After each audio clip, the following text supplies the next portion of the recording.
La Cátedra de Brecha Digital de Género es una cátedra que surge en octubre del año 2020, firmada con la Consellería, con la Generalitat Valenciana, con la idea un poco de estudiar cómo es la brecha digital. En concreto, en esta cátedra estudiamos la brecha digital desde el punto de vista de género.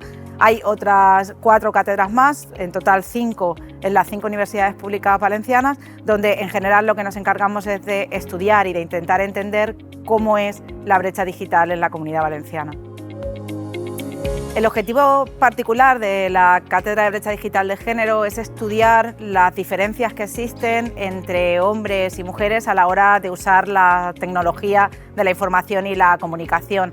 Actuamos como observatorio, pero también para proponer actividades que puedan ayudar a reducir esta brecha. En la Cátedra de Brecha Digital de Género, una de nuestras principales actividades es las jornadas de igualdad, que las celebramos una vez al año y que nos sirven un poco para orientar cuál va a ser la actividad de la cátedra durante ese año. Hemos realizado también editatonas para introducir mujeres en la Wikipedia y para enseñar a otras mujeres a introducir datos en la Wikipedia. Y luego pues realizamos informes y además generamos cursos, y ese es uno de nuestros objetivos, intentar generar cursos para mejorar la brecha digital de género en la comunidad.